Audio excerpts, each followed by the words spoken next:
Hello, good morning to all of you. MSM 524D। आज का जो हमारा टॉपिक है वो है स्ट्रक्चर ऑफ एन ऑर्गेनाइजेशन और organizational structure. So what is the organizational structure? An organizational structure is basically a visual diagram of a company or institution. It describes what are the position of employee, what employees do, whom they report to, what are the flow of command or order across the business. So basically organizational structure एक visual diagram है किसी भी organisation का। वो बताता है कि employ की पोजीशंस क्या है, उनकी रिस्पॉन्सिबिलिटीज़ क्या है, कौन कहाँ पोजीशन रखता है हायरार्की में, कौन टॉप लेवल पे है, कौन फ्रंट लाइन एम्प्लॉयर है, कौन ऑफिसर्स हैं, ठीक है, कौन मैनेजर्स हैं, कैसे वो बिजनेस को मैनेज करते हैं, कमांड कहाँ से कहाँ फ्लो होती है, अपवर्ड होती है या डाउनवर्ड होती है, और कब होती है, कब अपवर्ड होगी, कब डाउनवर्ड होगी, किस तरह का कम्युनिकेशन होगा। जैसे हमने ऑर्गेनाइजेशनल कम्युनिकेशन में पिछले लेक्चर में हमने बात की थी कि हॉरिजॉन्टली कम्युनिकेशन होता है, अपवर्ड होता है, डाउनवर्ड होता है, तो वो सारे का सारा भी स्ट्रक्चर में स्टडी किया जाता है। तो आज हम स्ट्रक्चर ऑफ एन ऑर्गेनाइजेशन के बारे में बात करेंगे, डिफरेंट टाइप ऑफ स्ट्रक्चर्स की इस टॉपिक में डिस्कस करें। सो स्ट्रक्चर हमने डेफिनेशन में जैसे देखा, एक विजुअल रिप्रेजेंटेशन है किसी भी कंपनी की। वो बताता है कि कौन एम्प्लॉय क्या करेगा और वो किसे रिपोर्ट करेगा, क्योंकि सभी को एक कलेक्टिव वर्क करना होता है और मिलकर एक टारगेट को फुलफिल करना होता है जो कि किसी कंपनी के ऑब्जेक्टिव से जुड़ा हुआ है। टाइप्स ऑफ ऑर्गेनाइजेशनल स्ट्रक्चर में हम बात करेंगे फंक्शनल ऑर्गेनाइजेशनल स्ट्रक्चर की, डिविजनल ऑर्गेनाइजेशनल स्ट्रक्चर की, प्रोसेस बेस्ड स्ट्रक्चर की, मैट्रिक्स स्ट्रक्चर की, सर्कुलर स्ट्रक्चर और नेटवर्क स्ट्रक्चर। 1, 2, 3, 4, 5 और 6 टाइप ऑफ ऑर्गेनाइजेशनल स्ट्रक्चर आज हम डिस्कस करेंगे। सबसे पहले बात करते हैं फंक्शनल ऑर्गेनाइजेशनल स्ट्रक्चर की। फंक्शनल ऑर्गेनाइजेशनल स्ट्रक्चर जो है ये मोस्ट कॉमन टाइप है, मैक्सिमम ऑर्गेनाइजेशंस जो है इसको फॉलो करते हैं।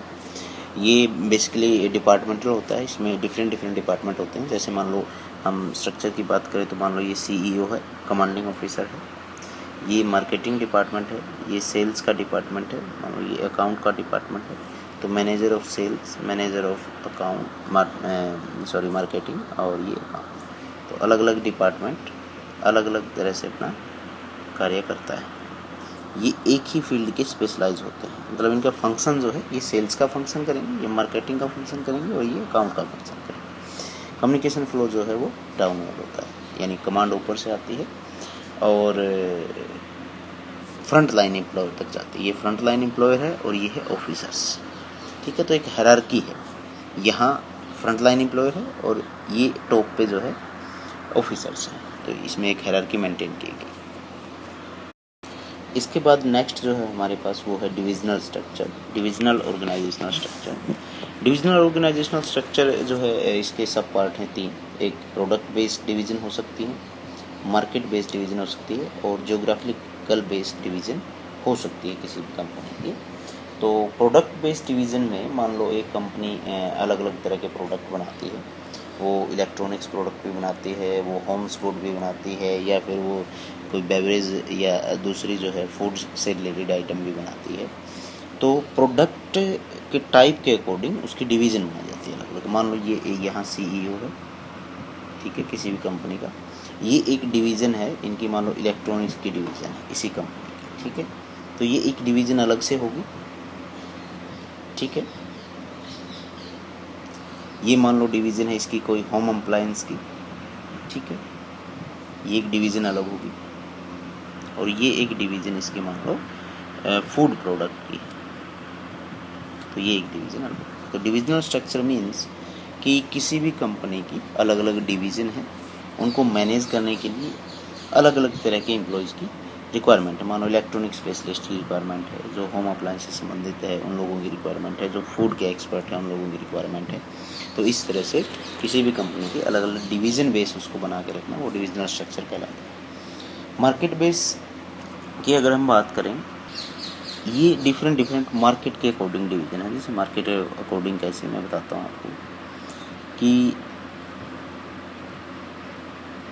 मान लो ये डिवीज़न जो है फर्स्ट, ये कमर्शियल डिवीज़न है, ठीक है, कमर्शियल से रिलेटेड है।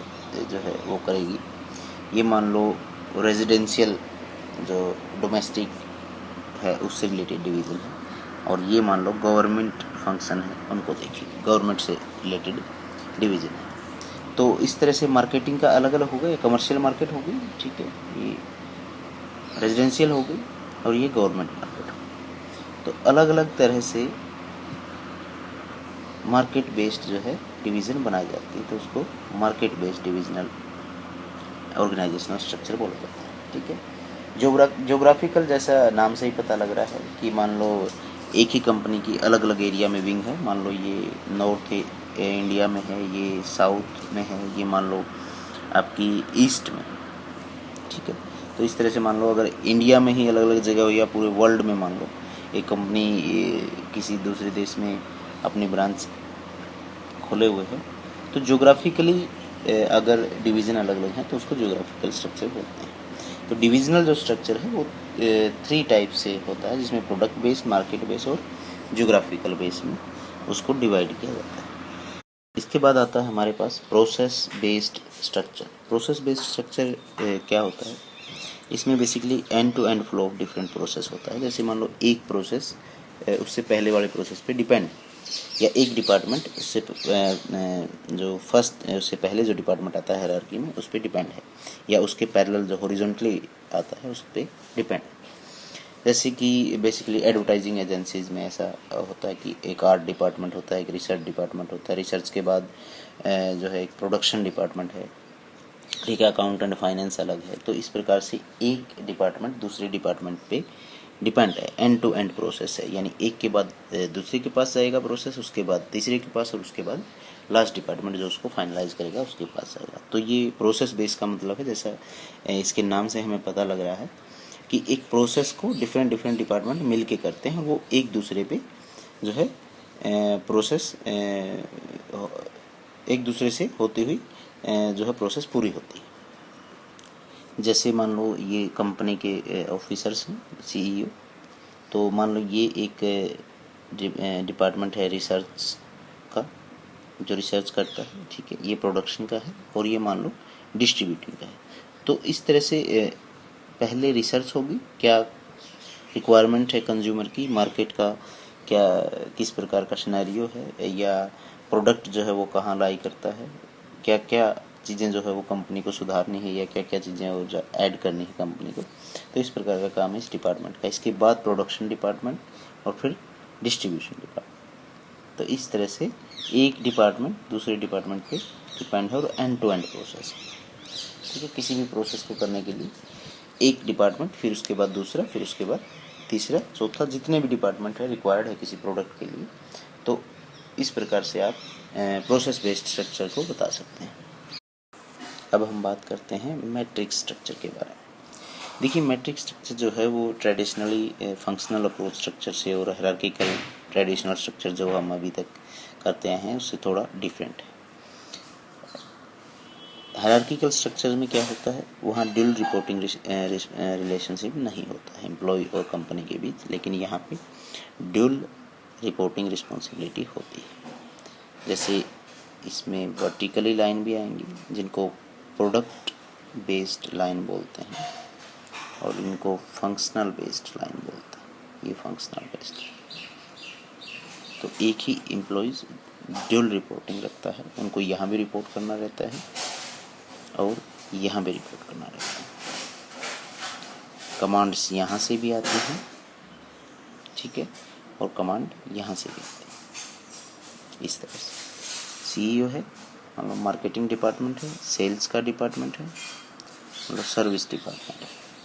इसी तरह ये मान लो इलेक्ट्रॉनिक प्रोडक्ट बनाते हैं, ये मान लो होम अप्लायंस बनाते हैं, ये मान लो फूड प्रोडक्ट बनाते हैं, ठीक है।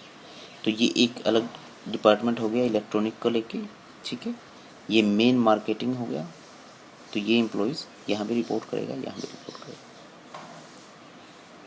ठीक है। ये मोर फ्लेक्सिबल और मोर बैलेंस के लिए किसी भी कंपनी के लिए बहुत इम्पोर्टेंट स्ट्रक्चर है। इस स्ट्रक्चर में स्पेसिफिक हो जाती है चीज़ें, जैसे मान लो ये होम अप्लायंस के लिए है, तो ये भी रिस्पॉन्सिबल है इसके लिए। और मान लो होम अप्लायंस में मार्केटिंग की बात है, तो ये ऐसे फ्लो बनेगा, यहाँ से यहाँ। होम अप्लायंस में मान लो सेल्स की बात है तो सेल्स डिपार्टमेंट डील करेगा और साथ में होम अप्लायंस जो है ये डील करेंगे। सर्विस को लेके बात है तो सर्विस डील करेगा, साथ में होम अप्लायंस। ऐसे ही फूड में मान लो सर्विस की बात है तो फूड में फूड डिपार्टमेंट डील करेगा और सर्विस डिपार्टमेंट। ये बेसिकली प्रोजेक्ट बेस्ड जो है लाइन्स होते हैं, और ये जो है हमने बात की फंक्शनल बेस्ड लाइन की। ठीक है, तो मैट्रिक्स स्ट्रक्चर मैट्रिक्स की तरह होता है, जैसे मैट्रिक्स होती है ऐसे, जैसे स्ट्रक्चर से देख के हमें पता लग रहा है। यानी ड्यूल रिपोर्टिंग रिस्पॉन्सिबिलिटी जहाँ पे होगी और जहाँ पे एम्प्लॉयज़ को दो अथॉरिटी को रिपोर्ट करना रहेगा किसी भी काम को लेके, तो वो मैट्रिक्स स्ट्रक्चर है। अब हम बात करते हैं सर्कुलर स्ट्रक्चर के बारे में। देखिए, सर्कुलर स्ट्रक्चर टोटली डिफरेंट दिख रहा है बाकी स्ट्रक्चर से। ये एक सर्कुलर फॉर्म में है, लेकिन ये भी एक हायरार्किकल स्ट्रक्चर ही माना जाएगा। इसको में हायरार्की होती है। इसमें जो एक्सपर्ट है या जो ऑफिसर्स हैं वो सेंटर में होते हैं, बिल्कुल। उसके बाद जो मैनेजर्स हैं, उसके बाद आपका जो है स्पेशलिस्ट या जो भी एम्प्लॉयज होते हैं, ऐसे एक हायरार्की होती है। मान लो ये जो सेगमेंट है, ये सेगमेंट मान लो मार्केटिंग के लिए है, ये सेगमेंट मान लो सेल्स के लिए है पूरा, और ये सेगमेंट मान लो सर्विस का। तो इस तरह से अलग अलग सेगमेंट इस प्रकार के स्ट्रक्चर में होते हैं, और ये एक सर्कुलर बेस्ड स्ट्रक्चर। सर्कुलर से क्या पता लग रहा है, जो मेन स्ट्रक्चर की खास बात ये है कि ये जो है कम्युनिकेशन को प्रमोट करता है and free flow of information को डिफरेंट पार्ट में ऑर्गेनाइजेशन में प्रमोट करने का काम करता है, कि कम्युनिकेशन और इन्फॉर्मेशन का फ्लो जो है वो फ्रीली हो। ऐसे नहीं फंक्शनल में कि एक पर्सन के पास आता है पहले फंक्शनल में, उसके बाद सेकंड पर्सन के पास जो एम्प्लॉयज़ है उनके पास जाता है। जैसा हमने फंक्शनल अप्रोच में देखा कि ये सीईओ है, दो अलग अलग डिपार्टमेंट है और ये एम्प्लॉयज़ हैं। तो ये free flow of communication and information को प्रमोट करता है, इस प्रकार का मॉडल। हाँ, हालांकि है ये हायरार्की बेस्ड ही।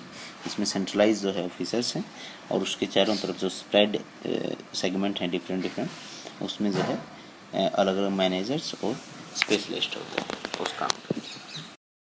अब हम बात करते हैं नेटवर्किंग स्ट्रक्चर के बारे में। नेटवर्क स्ट्रक्चर और networking structure of an organization. Network structure तब एग्जिस्ट करता है जब कंपनी ए कंपनी बी के साथ शेयरिंग करती है या उसके शेयर खरीदती है वो आपस में। ठीक है, किसी भी कंपनी ने किसी दूसरी कंपनी में अपने शेयर जो है लगा दिए, या किसी एक कंपनी ने दूसरी कंपनी के शेयर खरीद लिए किसी भी प्रोडक्ट को लेकर, तो तब एक नेटवर्क बनता है ए और बी से। ठीक है, तो उस नेटवर्क को नेटवर्किंग स्ट्रक्चर कहते हैं। ये स्ट्रक्चर डिफरेंट तरह से हो सकता है, क्योंकि मान लो एक कंपनी फंक्शनल स्ट्रक्चर रखती है, दूसरी कंपनी सर्कुलर स्ट्रक्चर रखती है, तो ये नेटवर्किंग स्ट्रक्चर एक तरह से नेटवर्क होता है दो कंपनियों के बीच। ठीक है, तो आज हमने जो डिस्कस किया वो था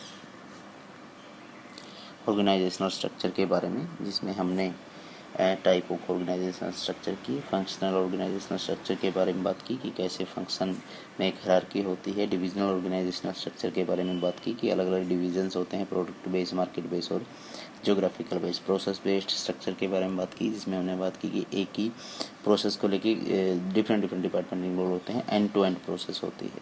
मैट्रिक्स स्ट्रक्चर के बारे में बात की, जो सभी स्ट्रक्चर से अलग है, जिसमें एक मैट्रिक्स और ड्यूल रिपोर्टिंग रिस्पॉन्सिबिलिटी की बात की गई। सर्कुलर स्ट्रक्चर के बारे में बात की, जो एक सर्कुलर है जिसमें सेंट्रलाइज अथॉरिटी है और उसके चारों तरफ जो free flow of communication and information की बात करता है। नेटवर्किंग स्ट्रक्चर के बारे में बात की, जिसमें हमने बात की कि कैसे एक कंपनी दूसरी कंपनी से शेयर जो है शेयरिंग करती है किसी भी रिसोर्स को लेके, और वो अपने शेयर खरीदती है या बेचती है, तो वहाँ पे नेटवर्किंग स्ट्रक्चर डेवलप होता है। तो आज के लिए इतना ही, नेक्स्ट लेक्चर में फिर मिलेंगे, तब तक के लिए नमस्कार।